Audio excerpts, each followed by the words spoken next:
100 years ago, when women were battling to win the vote in the United Kingdom, this place was on the front line. Campaigners known as suffragists have been fighting for decades to secure the vote, but to no avail. So one group decided to take direct action. The Women's Social and Political Union was led by Emmeline Pankhurst and her daughter Christabel. Some of the women they inspire recalled those times for a BBC documentary in 1968. About the only things that a girl could do would be to become a nurse or a governess. I was an art student and attending South Kensington and Clapham Road Art School, and I enjoyed the art very much. But what I was really interested in was changing social conditions. And I realized that that could not be done until women had the vote. I was very annoyed about the whole position of the difference between a boy and a girl. Everybody wanted a boy. It's a boy and all that sort of stuff. It irritated me simply enormously. And then when one grew up and saw the differences in the opportunities that boys had and that men had and those that women and girls had, well, of course, that just increased that feeling. To publicise their cause, the women staged demonstrations, smashed windows and chained themselves to railings. The Daily Mail dubbed them the suffragettes, a term of abuse which later came to define the campaign. If a woman went to work and her husband was out of work, he could come outside that factory, take her money as she earned it, go and spend it, and she couldn't do anything. But as soon as I was just on 30, and they said there's a suffragette round the corner speaking, so I went round the corner and I thought to myself, this woman's talking sense.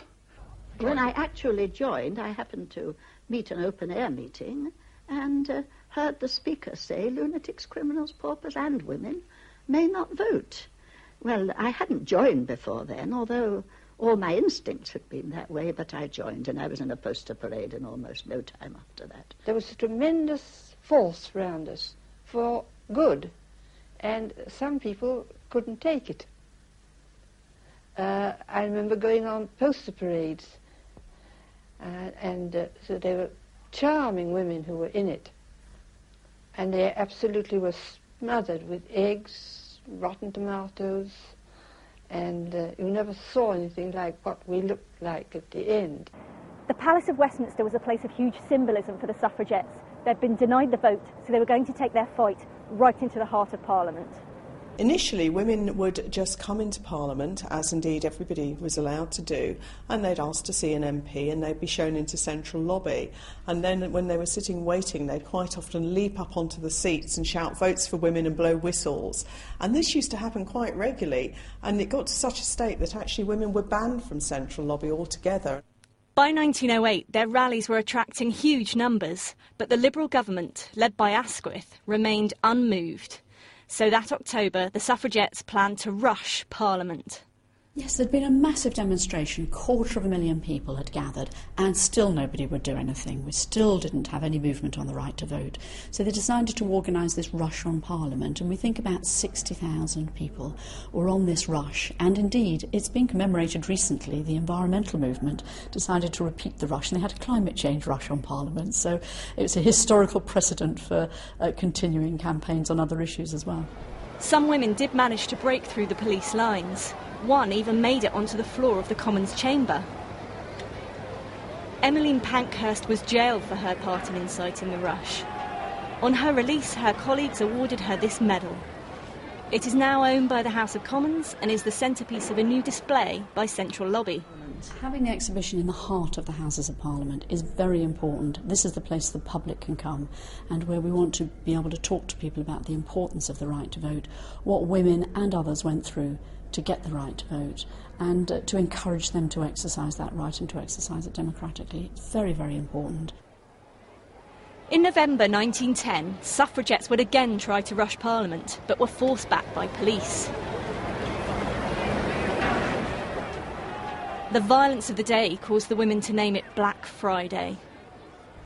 The Black Friday deputation was the most extraordinary thing that most of us seem to be unable to remember the treatment that we received. I myself was arrested twice on Black Friday, And I can't remember one time at all. The other time, I remember that we were smashed against a wall and we were arrested. But some people had the most ghastly treatment. Having been banned from Central Lobby, the suffragettes had switched their attentions to the hall, linking it to one of the main entrances. In May 1909, a group of people, 2 men and 4 women, entered St Stephen's, and the men asked to see their members of Parliament, and of course were allowed into Central Lobby, but the women, because they were banned from Central Lobby, waited on the seats in St Stephen's.